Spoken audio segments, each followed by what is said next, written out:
Judges chapter 1. After the death of Joshua, the Israelites inquired of the Lord, "Who shall go up first for us against the Canaanites, to fight against them?" The Lord said, "Judah shall go up. I hereby give the land into his hand." Judah said to his brother Simeon, "Come up with me into the territory allotted to me, that we may fight against the Canaanites. Then I too will go with you into the territory allotted to you." So Simeon went with him. Then Judah went up, and the Lord gave the Canaanites and the Perizzites into their hand, and they defeated 10,000 of them at Bezek. They came upon Adoni-Bezek at Bezek, and fought against him, and defeated the Canaanites and the Perizzites. Adoni-Bezek fled, but they pursued him, and caught him, and cut off his thumbs and big toes. Adoni-Bezek said, 70 kings with their thumbs and big toes cut off used to pick up scraps under my table. As I have done, so God has paid me back. They brought him to Jerusalem, and he died there. Then the people of Judah fought against Jerusalem and took it. They put it to the sword and set the city on fire. Afterward, the people of Judah went down to fight against the Canaanites who lived in the hill country, in the Negeb, and in the lowland. Judah went against the Canaanites who lived in Hebron. The name of Hebron was formerly Kiriath Arba, and they defeated Sheshai and Ahiman and Talmai. From there they went against the inhabitants of Debir. The name Debir was formerly Kiriath Sepher. Then Caleb said, "Whoever attacks Kiriath Sepher and takes it, I will give him my daughter Achsah as wife."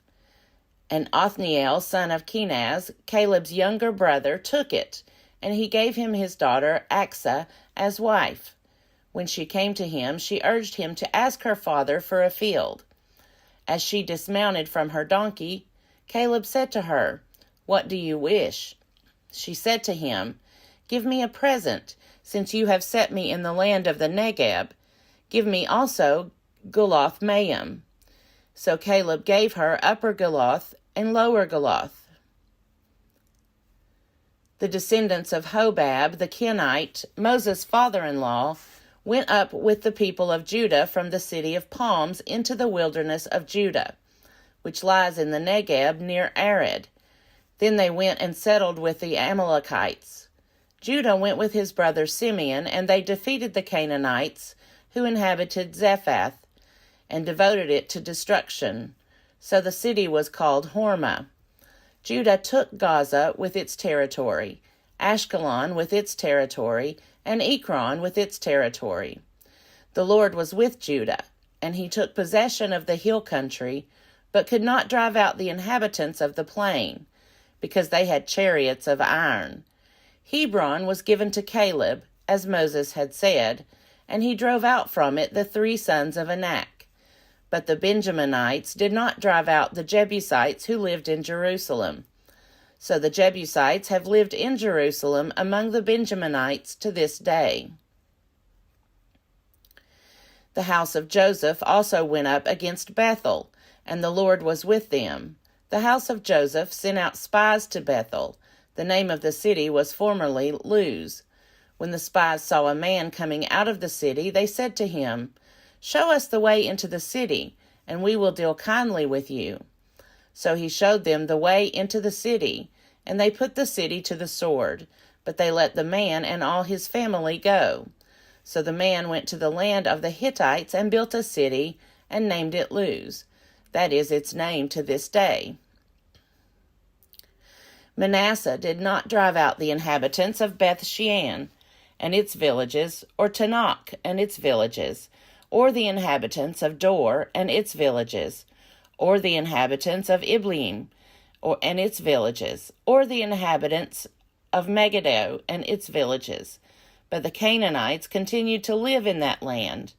When Israel grew strong, they put the Canaanites to forced labor, but did not, in fact, drive them out.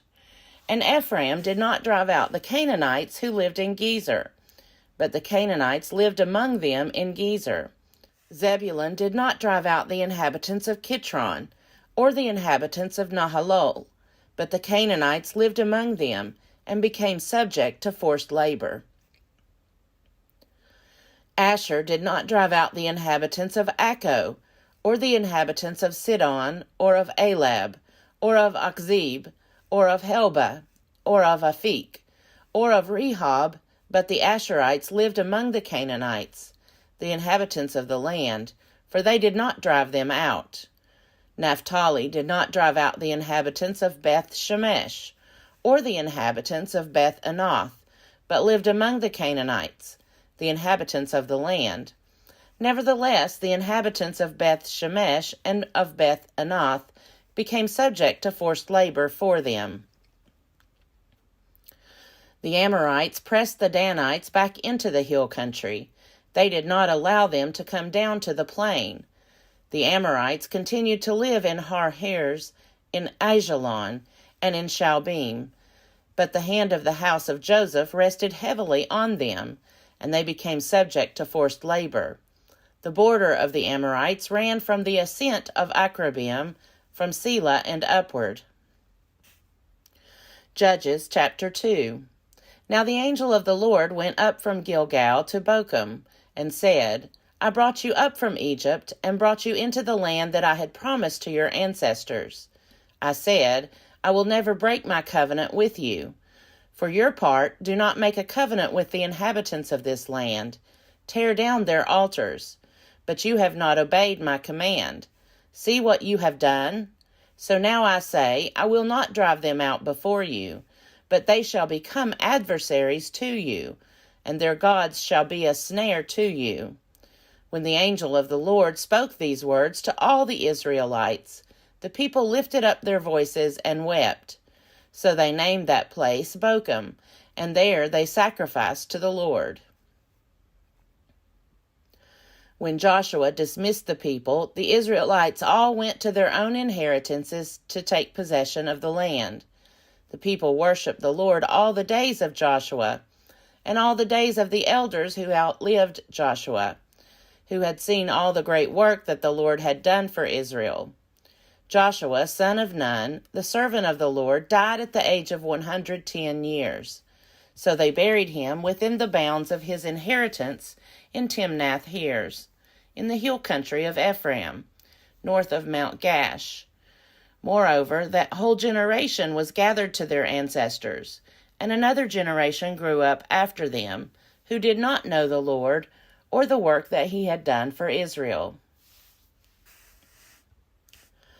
Then the Israelites did what was evil in the sight of the Lord, and worshipped the Baals, and they abandoned the Lord, the God of their ancestors, who had brought them out of the land of Egypt. They followed other gods, from among the gods of the peoples who were all around them, and bowed down to them, and they provoked the Lord to anger. They abandoned the Lord and worshipped Baal and the Astartes.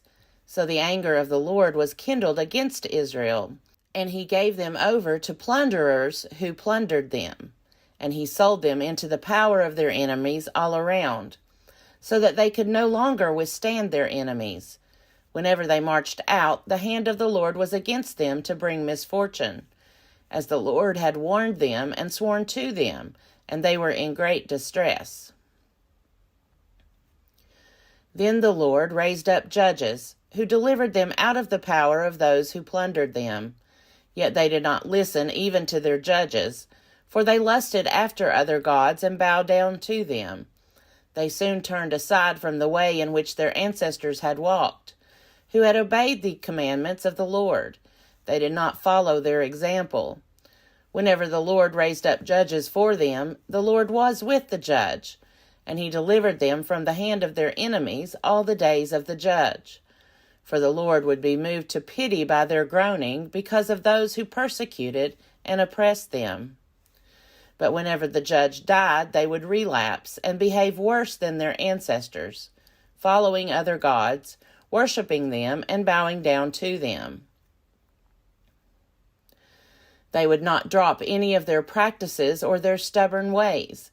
So the anger of the Lord was kindled against Israel, and he said, Because this people have transgressed my covenant that I commanded their ancestors, and have not obeyed my voice, I will no longer drive out before them any of the nations that Joshua left when he died, in order to test Israel, whether or not they would take care to walk in the way of the Lord as their ancestors did.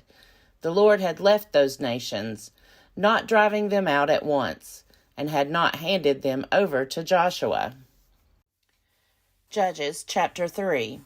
Now these are the nations that the Lord left to test all those in Israel who had no experience of any war in Canaan. It was only that successive generations of Israelites might know war, to teach those who had no experience of it before. The 5 lords of the Philistines, and all the Canaanites, and the Sidonians, and the Hivites who lived on Mount Lebanon, from Mount Baal Hermon as far as Lebo Hamath. They were for the testing of Israel, to know whether Israel would obey the commandments of the Lord, which he commanded their ancestors by Moses. So the Israelites lived among the Canaanites, the Hittites, the Amorites, the Perizzites, the Hivites, and the Jebusites, and they took their daughters as wives for themselves, and their own daughters they gave to their sons, and they worshipped their gods. The Israelites did what was evil in the sight of the Lord, forgetting the Lord their God, and worshipping the Baals and the Asherahs. Therefore the anger of the Lord was kindled against Israel, and he sold them into the hand of King Cushan-Rishathaim of Amoraham. And the Israelites served Cushan-Rishathaim 8 years. But when the Israelites cried out to the Lord raised up a deliverer for the Israelites, who delivered them, Othniel, son of Kenaz, Caleb's younger brother. The Spirit of the Lord came upon him, and he judged Israel. He went out to war, and the Lord gave King Cushan-Rishathaim of Aram into his hand, and his hand prevailed over Cushan-Rishathaim, so the land had rest 40 years. Then Othniel, son of Kenaz, died. The Israelites again did what was evil in the sight of the Lord, and the Lord strengthened King Eglon of Moab against Israel, because they had done what was evil in the sight of the Lord. In alliance with the Ammonites and the Amalekites, he went and defeated Israel, and they took possession of the city of palms. So the Israelites served King Eglon of Moab 18 years. But when the Israelites cried out to the Lord raised up for them a deliverer, Ehud, son of Gera, the Benjaminite, a left-handed man. The Israelites sent tribute by him to King Eglon of Moab. Ehud made for himself a sword with 2 edges, a cubit in length, and he fastened it on his right thigh under his clothes. Then he presented the tribute to King Eglon of Moab. Now Eglon was a very fat man. When Ehud had finished presenting the tribute, he sent the people who carried the tribute on their way. But he himself turned back at the sculptured stones near Gilgal, and said, I have a secret message for you, O king. So the king said, Silence. And all his attendants went out from his presence. Ehud came to him while he was sitting alone in his cool roof chamber, and said, I have a message from God for you. So he rose from his seat. Then Ehud reached with his left hand, took the sword from his right thigh, and thrust it into Eglon's belly. The hilt also went in after the blade, and the fat closed over the blade, for he did not draw the sword out of his belly, and the dirt came out. Then Ehud went out into the vestibule, and closed the doors of the roof chamber on him, and locked them. After he had gone, the servants came. When they saw that the doors of the roof chamber were locked, they thought, He must be relieving himself in the cool chamber. So they waited until they were embarrassed. When he still did not open the doors of the roof chamber, they took the key and opened them. There was their lord lying dead on the floor. Ehud escaped while they delayed, and passed beyond the sculptured stones, and escaped to Seirah, When he arrived, he sounded the trumpet in the hill country of Ephraim, and the Israelites went down with him from the hill country, having him at their head. He said to them, "Follow after me, for the Lord has given your enemies, the Moabites, into your hand." So they went down after him and seized the fords of the Jordan against the Moabites, and allowed no one to cross over. At that time they killed about 10,000 of the Moabites, all strong, able-bodied men. No one escaped. So Moab was subdued that day under the hand of Israel, and the land had rest 80 years. After him came Shamgar son of Anath, who killed 600 of the Philistines with an ox goad. He too delivered Israel. Judges chapter 4. The Israelites again did what was evil in the sight of the Lord, after Ehud died. So the Lord sold them into the hand of King Jabin of Canaan, who reigned in Hazor. The commander of his army was Sisera, who lived in Harosheth Hagoim. Then the Israelites cried out to the Lord for help, for he had 900 chariots of iron, and had oppressed the Israelites cruelly 20 years. At that time Deborah, a prophetess, wife of Lapidoth, was judging Israel. She used to sit under the palm of Deborah between Ramah and Bethel in the hill country of Ephraim, and the Israelites came up to her for judgment.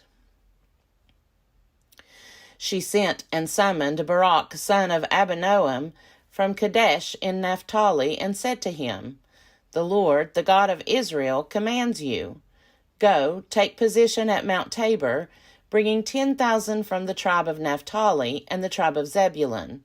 I will draw out Sisera, the general of Jabin's army, to meet you by the Wadi Kishon with his chariots and his troops, and I will give him into your hand."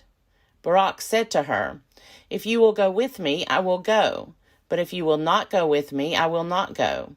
And she said, "I will surely go with you. Nevertheless, the road on which you are going will not lead to your glory, for the Lord will sell Sisera into the hand of a woman." Then Deborah got up and went with Barak to Kadesh. Barak summoned Zebulun and Naphtali to Kadesh, and 10,000 warriors went up behind him, and Deborah went up with him. Now Heber the Kenite had separated from the other Kenites, that is, the descendants of Hobab, the father-in-law of Moses, and had encamped as far away as Elon Bezananim, which is near Kadesh. When Sisera was told that Barak son of Abinoam had gone up to Mount Tabor, Sisera called out all his chariots, 900 chariots of iron, and all the troops who were with him, from Harosheth Hagoim to the Wadi Kishon. Then Deborah said to Barak, "Up, for this is the day on which the Lord has given Sisera into your hand. The Lord is indeed going out before you." So Barak went down from Mount Tabor, with 10,000 warriors following him. And the Lord threw Sisera and all his chariots and all his army into a panic before Barak. Sisera got down from his chariot and fled away on foot, while Barak pursued the chariots and the army to Harosheth Hagoim. All the army of Sisera fell by the sword. No one was left. Now Sisera had fled away on foot to the tent of Jael, wife of Heber the Kenite, for there was peace between King Jabin of Hazor and the clan of Heber the Kenite. Jael came out to meet Sisera and said to him, "Turn aside, my lord, turn aside to me, have no fear." So he turned aside to her into the tent, and she covered him with a rug. Then he said to her, "Please give me a little water to drink, for I am thirsty." So she opened a skin of milk and gave him a drink and covered him. He said to her, "Stand at the entrance of the tent, and if anybody comes and asks you, 'Is anyone here?' say no." But Jael, wife of Heber, took a tent peg and took a hammer in her hand, and went softly to him and drove the peg into his temple, until it went down into the ground. He was lying fast asleep from weariness, and he died. Then, as Barak came in pursuit of Sisera, Jael went out to meet him and said to him, "Come, and I will show you the man whom you are seeking." So he went into her tent, and there was Sisera lying dead, with the tent peg in his temple. So on that day God subdued King Jabin of Canaan before the Israelites. Then the hand of the Israelites bore harder and harder on King Jabin of Canaan, until they destroyed King Jabin of Canaan. Judges chapter 5. Then Deborah and Barak son of Abinoam sang on that day, saying, "When locks are long in Israel, when the people offer themselves willingly, bless the Lord. Hear, O kings, give ear. O princes, to the Lord I will sing. I will make melody to the Lord, the God of Israel. Lord, when you went out from Seir, when you marched from the region of Edom, the earth trembled, and the heavens poured. The clouds indeed poured water. The mountains quaked before the Lord, the one of Sinai, before the Lord, the God of Israel. In the days of Shamgar, son of Anath, in the days of Jael, caravans ceased, and travelers kept to the byways. The peasantry prospered in Israel. They grew fat on plunder, because you arose, Deborah, arose as a mother in Israel. When new gods were chosen, then war was in the gates. Was shield or spear to be seen among 40,000 in Israel? My heart goes out to the commanders of Israel, who offered themselves willingly among the people. Bless the Lord. Tell of it, you who ride on white donkeys, you who sit on rich carpets, and you who walk by the way.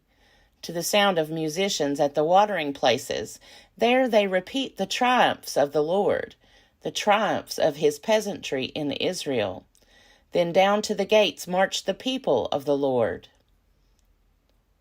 Awake, awake, Deborah, awake, awake, utter a song. Arise, Barak, lead away your captives, O son of Abinoam. Then down marched the remnant of the noble. The people of the Lord marched down for him against the mighty. From Ephraim they set out into the valley, following you, Benjamin, with your kin. From Machir marched down the commanders, and from Zebulun those who bear the marshal's staff. The chiefs of Issachar came with Deborah, and Issachar faithful to Barak. Into the valley they rushed out at his heels. Among the clans of Reuben there were great searchings of heart. Why did you tarry among the sheepfolds, to hear the piping for the flocks? Among the clans of Reuben there were great searchings of heart. Gilead stayed beyond the Jordan, and Dan, why did he abide with the ships? Asher sat still at the coast of the sea, settling down by his landings. Zebulun is a people that scorned death, Naphtali too, on the heights of the field. The kings came, they fought, then fought the kings of Canaan at Tanakh by the waters of Megiddo. They got no spoils of silver. The stars fought from the heaven. From their courses they fought against Sisera. The torrent Kishon swept them away. The onrushing torrent, the torrent Kishon. March on, my soul, with might. Then loud beat the horse's hoofs, with the galloping of his steeds. Curse Meroz, says the angels of the Lord. Curse bitterly its inhabitants, because they did not come to the help of the Lord against the mighty. Most blessed of women be Jael, the wife of Heber the Kenite, of tent-dwelling women most blessed. He asked water, and she gave him milk. She brought him curds in a lordly bowl. She put her hand to the tent peg, and her right hand to the workman's mallet. She struck Sisera a blow. She crushed his head. She shattered and pierced his temple. He sank. He fell. He lay still at her feet. At her feet he sank. He fell. Where he sank, there he fell dead. Out of the windows she peered. The mother of Sisera gazed through the lattice. Why is his chariot so long in coming? Why tarry the hoofbeats of his chariots? Her wisest ladies make answer. Indeed, she answers the question herself. Are they not finding and dividing the spoil? A girl or two for every man. Spoil of dyed stuffs for Sisera. Spoil of dyed stuffs embroidered. 2 pieces of dyed work embroidered for my neck as spoil. So perish all your enemies, O Lord. But may your friends be like the sun as it rises in its might. And the land had rest for 40 years. Judges chapter 6. The Israelites did what was evil in the sight of the Lord, and the Lord gave them into the hand of Midian 7 years.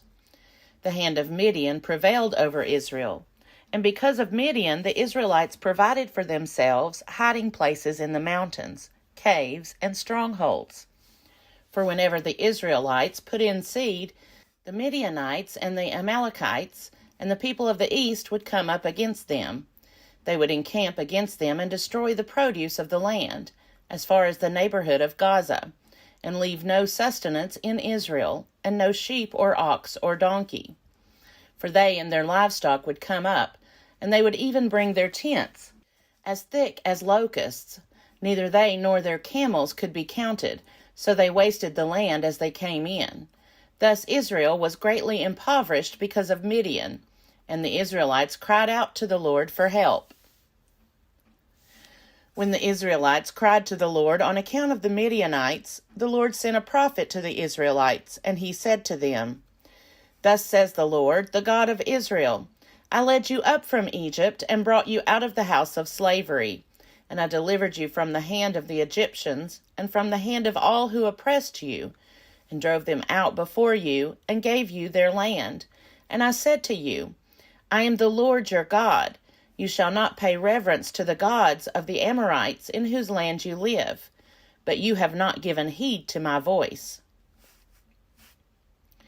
Now the angel of the Lord came and sat under the oak at Ophrah, which belonged to Joash the Abiezrite, as his son Gideon was beating out wheat in the winepress to hide it from the Midianites. The angel of the Lord appeared to him and said to him, The Lord is with you, you mighty warrior. Gideon answered him, But, sir, if the Lord is with us, why then has all this happened to us? And where are all his wonderful deeds that our ancestors recounted to us, saying, Did not the Lord bring us up from Egypt? But now the Lord has cast us off, and given us into the hand of Midian. Then the Lord turned to him and said, Go in this might of yours, and deliver Israel from the hand of Midian. I hereby commission you. He responded, But, sir, how can I deliver Israel? My clan is the weakest in Manasseh, and I am the least in my family. The Lord said to him, But I will be with you, and you shall strike down the Midianites, every one of them. Then he said to him, If now I have found favor with you, then show me a sign that it is you who speak with me. Do not depart from here until I come to you, and bring out my present and set it before you. And he said, I will stay until you return. So Gideon went into his house and prepared a kid, and unleavened cakes from an ephah of flour. The meat he put in a basket, and the broth he put in a pot, and brought them to him under the oak and presented them. The angel of God said to him, Take the meat and the unleavened cakes and put them on this rock, and pour out the broth. And he did so. Then the angel of the Lord reached out the tip of the staff that was in his hand, and touched the meat and the unleavened cakes. And fire sprang up from the rock and consumed the meat and the unleavened cakes. And the angel of the Lord vanished from his sight. Then Gideon perceived that it was the angel of the Lord, and Gideon said, Help me, Lord God, for I have seen the angel of the Lord face to face. But the Lord said to him, Peace be to you, do not fear, you shall not die. Then Gideon built an altar there to the Lord and called it, The Lord is Peace. To this day it still stands at Ophrah, which belongs to the Abiezrites. That night the Lord said to him, Take your father's bull, the second bull 7 years old, and pull down the altar of Baal that belongs to your father, and cut down the sacred pole that is beside it, and build an altar to the Lord your God on the top of the stronghold here, in proper order. Then take the second bull and offer it as a burnt offering with the wood of the sacred pole that you shall cut down." So Gideon took 10 of his servants and did as the Lord had told him. But because he was too afraid of his family and the townspeople to do it by day, he did it by night. When the townspeople rose early in the morning, the altar of Baal was broken down, and the sacred pole beside it was cut down, and the second bull was offered on the altar that had been built. So they said to one another, "Who has done this?" After searching and inquiring, they were told, "Gideon, son of Joash, did it." Then the townspeople said to Joash, "Bring out your son, so that he may die, for he has pulled down the altar of Baal and cut down the sacred pole beside it." But Joash said to all who were arrayed against him, "Will you contend for Baal, or will you defend his cause? Whoever contends for him shall be put to death by morning.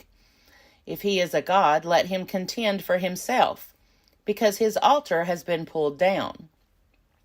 Therefore on that day Gideon was called Jerubbaal, that is to say, "Let Baal contend against him," because he pulled down his altar.